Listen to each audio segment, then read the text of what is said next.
This is the Out of Time Film Podcast, where your hosts Tom and John discuss everything from blockbuster films to TV and games like there's no tomorrow.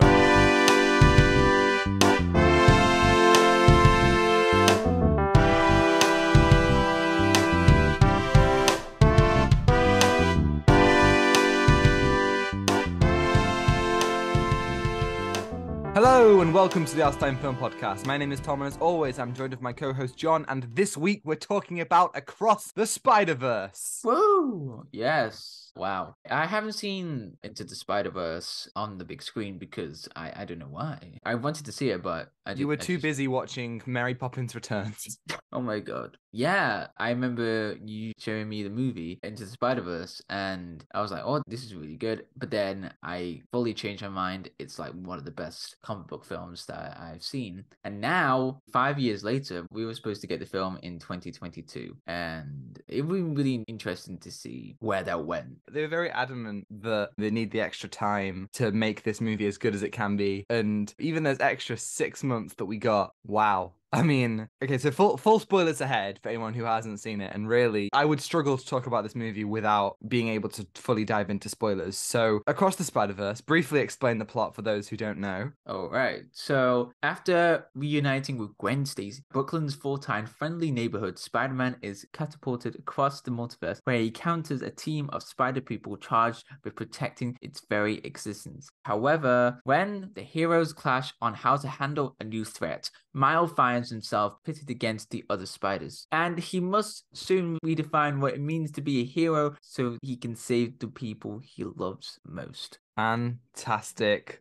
Yes. Where do you even start about this movie? So we start about the beginning. For me, it really hooked me in with the music by Daniel Pemberton, like with the drumming. What a score. Oh, I love that. We were back in. We were like, we are back. You know, at the beginning when Gwen was talking about missing Miles, but there's other things that, you know, what happened with her, Peter Parker, in this world, who turned into a lizard. And it was a very sad backstory to go through. Like, it was short and simple, you know, this is Gwen's story. And I'm really glad they got into that, because I thought Gwen was an interesting character from the first film, and we only briefly explored that, but I didn't mind, because we got to see the other spider people in that film. The first movie is very much Miles and Peter B. Parker's story. And obviously in this sequel, we are following Miles still. But one of the big things that I was worried about when it was, I don't know, announced or revealed or whatever. I don't know if it was in a trailer or something, or if it was just announced that Jake Johnson would be returning. I was worried because I was like, I feel like Peter B. Parker's story, for the most part, is finished. I don't think that there's anything that you can do with him. And so I'm really happy that he did take a backseat. And this one is so much more about Miles and Gwen, the two characters who I think do have more story to be told, and we can push forward with them. And you're right, getting to see these things from her perspective and her universe. The animation just in general is spectacular. It's one of the best pieces of art I have ever seen in my life. It takes everything from the first movie and takes it to the next level in all the best ways. Like, you know, when you think about exploring the multiverse, this is exactly what you want it to be. This is the kind of thing that you feel in films like Everything Everywhere All at Once. This is what it should be, feelings of completely different styles and variations. You know, I think when it comes to on-screen multiverses with No Way Home, sometimes it can feel like there isn't quite enough to separate the different universes. I feel like No Way Home definitely presents that, but when you look at stuff like this movie, this is exactly what I feel the multiverse should be realized. It embraces everything. But I digress. Gwen Stacy's world is just so cool. Every single shot, the color palette is different in some way, while it all retains the same watercolor atmosphere. Like, I wrote an essay about Spider-Verse's animation and how it realizes different worlds for my uni course. He's gonna write it longer. He's going to write it longer. And I'm like, now there's so much more to say. The first film really does just barely scratch the surface. And this one just goes, like, it goes all in. I really liked Gwen's Dimension aesthetic because, like, you know, you can really tell with the emotions. It was very visual, especially at one point where Gwen Stacy's dad, he realizes that Spider-Woman in this world is actually Gwen Stacy, and you can see him. He's going through everything with the color palette. Like, there's some colors that are contrasted between Gwen and her father, and it's just so conflicting towards each other. Like, he's like, should I arrest her? But she's my daughter, and there's so many emotions going through through that. And that is very prominent throughout the film. You can see those moments in the film that is brought up again and again with like friendships, relationships, and parents feel worried about their children, going through somewhere. That is shown a lot in the scene where Miles was talking to his mum, Rio. I forgot the whole quote, but it was an excellent scene. It was just so good. She says, like, don't let anybody tell you where you do or don't belong. You've got to show them all, and you've got to prove to them that this is who you are. And so much of this movie is grounded in parenting. Just like the first movie, Miles' parents play such a huge role in the narrative and in his own emotional arc, and he wants to make them proud. And obviously you get the classic superhero struggle of, can I tell my parents that I am this hero? It's nowhere near as easy as it might feel, and you get that through Miles and with Gwen. And even bringing back Peter B, you have the element with his family, and also with Miguel O'Hara, you get that with his family too. And there are so many different ways that family is presented and twisted in this movie, and you're right, that does work so well. It really retains the emotional focus when you have so much of the movie which is all this incredible visuals and all of these amazing cameos and things to look at. They still retain that emotional core just spectacularly. And I have to say, it's not just the, like what you're saying, in these moments between Gwen and her father, there are quite a couple of shots which frame them on either side of the shot, and there's color with Gwen, or there's color with her dad, and there's darkness on the other side of the frame until they embrace and the color envelopes them both. It's not just about the animation, which is just flawless, but it's also about the framing and the way that everything is shot. It is sublime in every single way. And the way that these incredible images are mirrored. There's a great moment where Gwen is about to leave Miles's universe, and she knows she can't go back and say goodbye to him, so she says goodbye, but she doesn't know that he's right there and he's invisible. And there's a great shot where Gwen's looking to one side and Miles is looking back at her, and she can't see him, but he can see her, and he's invisible and he's upside down. And in many ways it mirrors the iconic Mary Jane kissing Peter in the original Spider-Man. It's all just so well thought out and so well crafted, and honestly I can't think of a single thing where it doesn't feel like they thought about it so much, and to the point where it comes together so well. All of it is just perfected. It like it tastes good. I really like that shot as well when he's about to go across the Spider-Verse. But when he goes through that, and it was such a cool shot. Yeah, the animation in different universes as well are just so cool. Like Mountbatten. Yes. I loved Mountbatten. Wow. I mean, that's when we got into such that, a cool thing. When I listened to the intro into Mountbatten with Daniel Pemberton's score, it was just like, whoa. It was like Ready Player One when you jumped into a different world or something like that. That is so cool what they've done with the different animation style in that world, and you get to see other different Spider people. So cool, and it's almost like futuristic in the way that everything is stacked on top of each other, and the way that the city kind of climbs, and obviously they're combining Mumbai and Manhattan, and that's just so cool and so interesting. Like, I love that kind of stuff. It reminded me in many ways of Big Hero 6, which is set in San Francisco, I think, which is like a mix of Tokyo and San Francisco, which I just think is really, really fun, and that kind of stuff is great.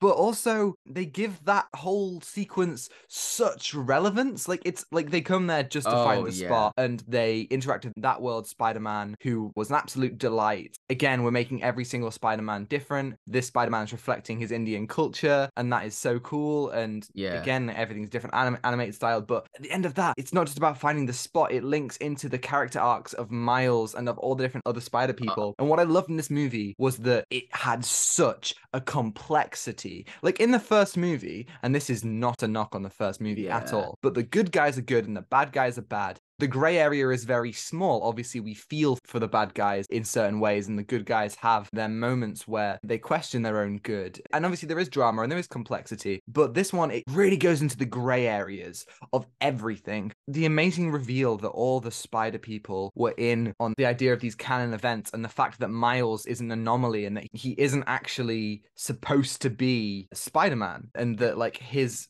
origin is all a mistake that in a lot of ways the Spider people are ashamed of, and they have to say to him, you have to let your father die. These really dark things they just want to let happen, almost forgetting exactly what it is to be Spider-Man. Getting into that, these things that really make you hate characters that you've come to love, like Gwen and Peter B, who are all in on it. Dude, that is done so magnificently. Yeah, I was losing my mind. I was like, this is peak. I really like that they brought the idea from the first film because, we didn't really think about where that spider came from, Spider 42. And we thought, oh, it must be linking to the idea that Miles is lucky, which is the idea in this film that Miles is lucky to be Spider-Man. But the other Spider people, they thought it was a mistake to have that version of Miles to be Spider-Man. And then there was one of the best plot twists we'll talk about later on, which was crafted so well. It brought up so many questions about like, what is this spider,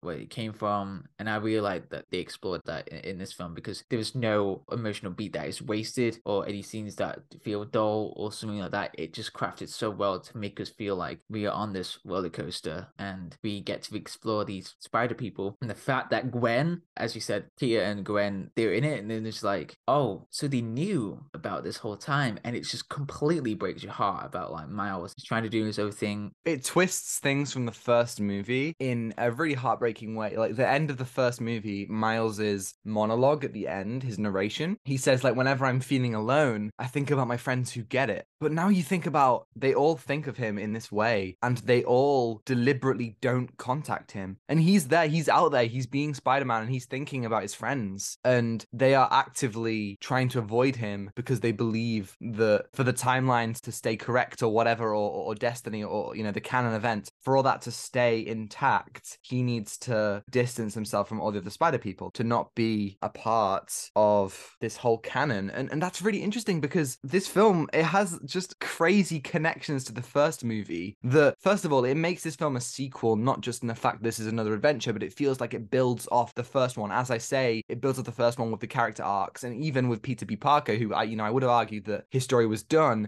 but I still think that they bring in a questioning of whether even he can still do the right thing and, who he is as a father. But also, there are just some really, really great connections, like you're saying, with the spider. We learn about that. And the Spot's origin, which I think... Oh my God! Like, the moment that he kind of tells his story, that's when I was in. The movie, I was like, this is great, yeah. Gwen stuff all great, Miles great. And then when the Spot was like, you threw a bagel at me, I was like, okay, I'm in, I'm there. That is just such a funny thing that they brought that back, that tiny little moment from the first one, that tiny hilarious moment that we all love. They make that Spot as a character being so hurt by this very small thing. Miles doesn't even know who he is, and yet like he takes such big offense at all the things that he's done to him, to the point where he's genuinely gonna like wreak some actual havoc and make some actual like real danger. That all is so great, and the fact that it comes from that one moment of the bagel and the spider, just fantastic. It's so good. And it was a really interesting character because he doesn't look like he's going to be like this ominous villain. You know what I mean? Like at the beginning, he's just goofy. He's trying to steal some money and he can't do it. Yeah, they literally describe him as villain of the week. And then it becomes more catastrophic as the film goes by. He's going to cause some havoc in the next film. Yeah, definitely. Yeah, I mean, this film is definitely a part one. It feels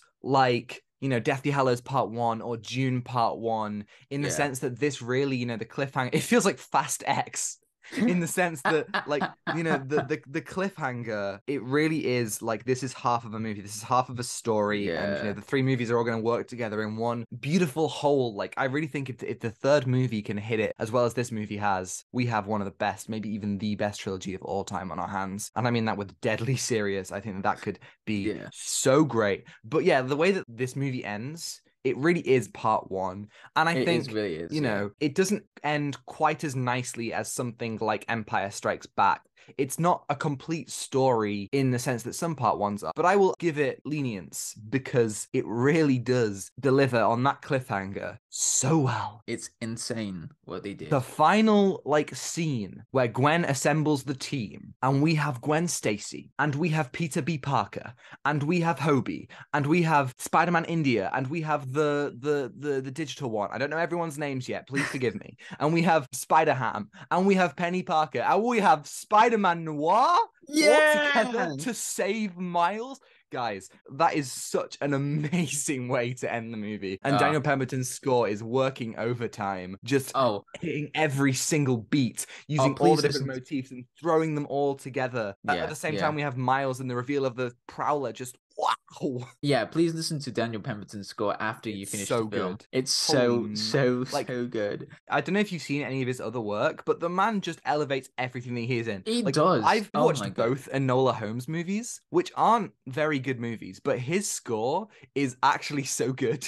And so they really make these fairly nothingy detective movies into something that holds so much more emotional weight through his music. The man is such a genius. Yeah, and the biggest cliffhanger, it might be one of the most insane cliffhangers that I've seen in history. It was a great plot twist that I was building into that cliffhanger. Miles wanted to go home, not to have this canon event. And I really like that because I'm going all over the place, but the canon event I want to talk about first. You know, it was a really interesting way to talk about like spider people, like how did they get this development, you know, how they got to some really tough times. And I really like that because we thought about like, oh, losing Gwen Stacy or beloved characters in the comic books, and it's like growing them as spider people. It was looking into what Miguel said, like, you need to have your father get killed or die in an accident. So it was like, I'm not gonna let that happen. So he wants to go home, and one of the biggest plot twists was like he meets Rio back then and talks about like what he's been through, and you can definitely see that development. Like, they told me I'm not supposed to be who I am, and I didn't let them tell me what I need to be. And then when he reveals that he's Spider-Man, she said, who is he? And the penny was about to drop. We were like, huh? That doesn't make sense. And then the other spider people were looking for Miles, but he wasn't in his house. He was in the wrong universe. And it was Earth 42, where the spider was supposed to be in this universe. And I was like, what? What a moment. I figured it out maybe like a minute before, and I was like, this is insane, because it really is. I was just about to have a brain aneurysm. I was like, oh my God.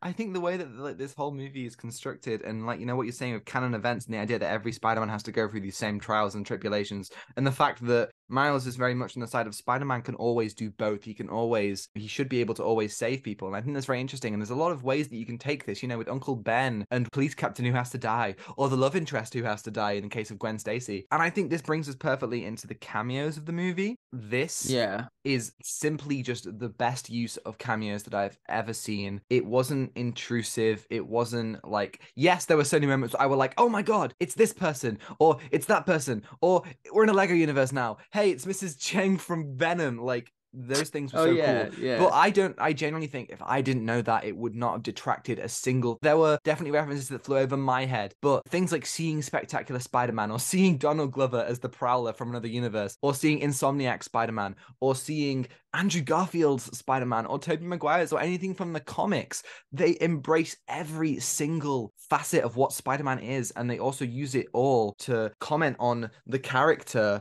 and on Miles's own journey, and that is just done so masterfully. Like, it really is that moment in No Way Home where the three Peters bond over with great power comes great responsibility, and the people that they've lost. It's that moment, but dialed up so much better and so much more subtle and so much more impactful, because you have people that we know and people that we don't know all telling Miles that he has to do this thing that he doesn't want to do. And I can't think of a better use of fan service, genuinely. And I think fan service is really dangerous. And maybe this is just me being really excited because I only saw it yesterday, but I think that it really, really works. Yeah, it didn't really take away the spark of the film or anything like that. It was like, you know, this is the Spider-Verse, this is what we're going to see. And there was so many references. There was one that I was really excited to see. It was the Spider Buggy. Oh my God, Peter parked car.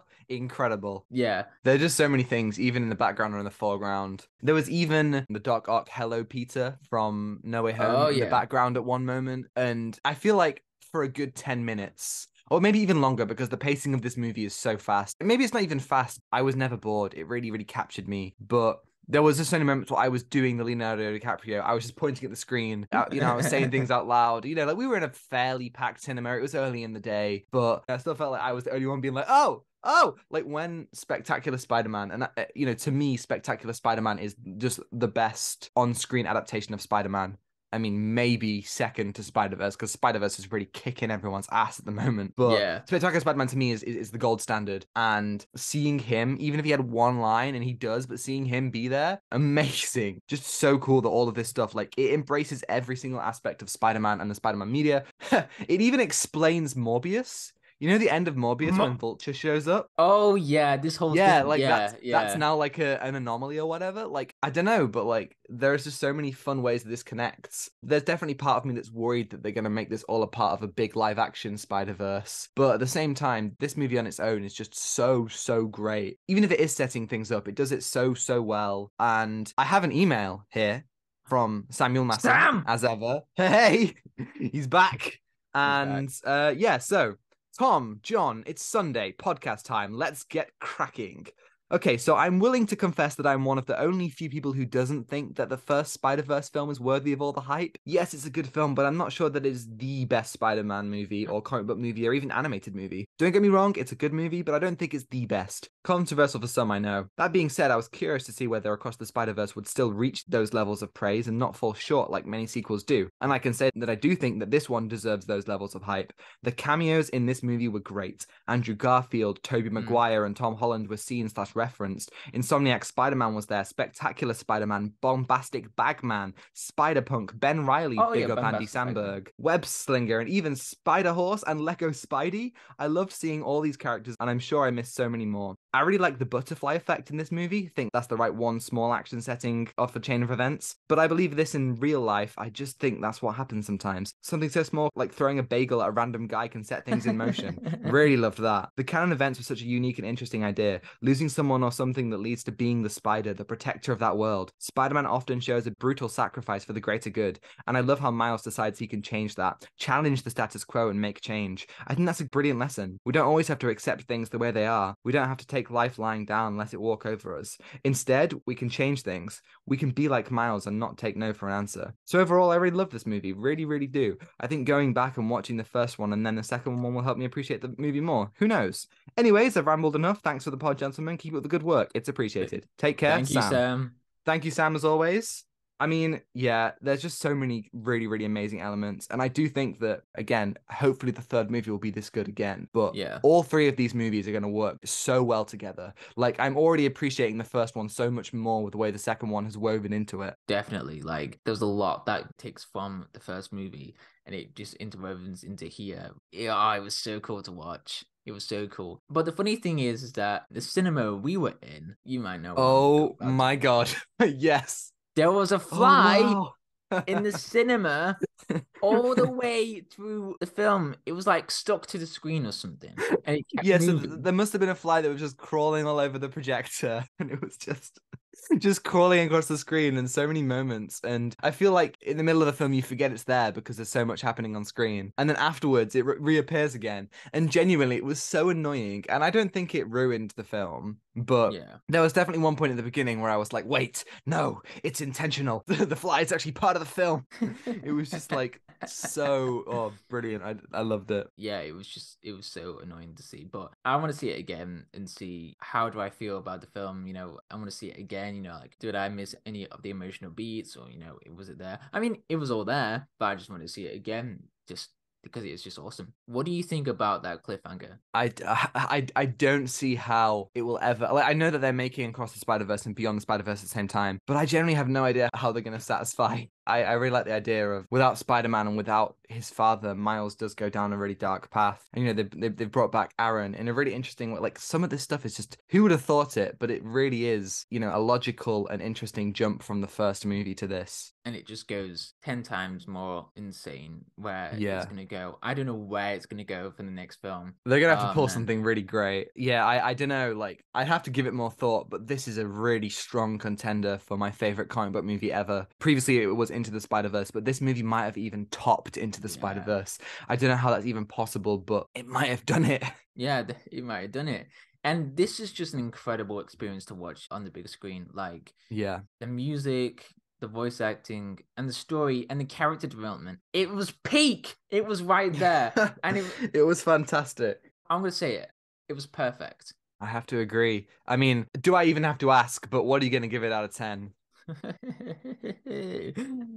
What? No, I'm gonna give it a 10. I was about to say 1, but I didn't want to be mean. No, I have to agree. Like, you know, we don't give many 10s, but this is just wow 10 out of 10. Absolutely. Thank you everybody for listening. Thank you for listening. It might be the best film of this year so far for me. Like, Whoa, you know what? I think I might agree as well. Again, I have to give it some time, but yeah, I really do think that it could be there. Thank you everybody for listening. If you're listening on YouTube and you enjoyed it, you can give us a like and subscribe if you want to see more. And if you're listening on Spotify, you can follow and give us a 5-star review if you think we're worthy. Next week, we're doing The Little Mermaid, the new one, which is going to be good, I hope. I hear it's decent. yeah, I heard you can send good us an things. email. I heard good Yeah, things. right, exactly. And you can send us an email at outsteinfilmpod@gmail.com. Let us know your thoughts on the new Little Mermaid and ask us any questions. We'll answer it right here on the podcast next week. And you can follow us on Instagram at outsteinfilmpod to see our incredible thumbnails from Zain Afzal, and on Twitter for more thoughts from me. And you can find links to all that in the description below. Thanks to Jones-Meyer for the excellent theme and Ronan Phillips for vocals as always. And I think that's everything. Yeah, that's everything. Yes. I'm gonna be non-stop thinking about the score and the soundtrack. Oh, the soundtrack. I love the soundtrack in this film. I thought Metro Boomin Another banger. Every element of this movie is just banging. I've been listening to it all night. It is such a banger. Thank you for listening. Takeaway given. Give nothing back. Goodbye. Goodbye.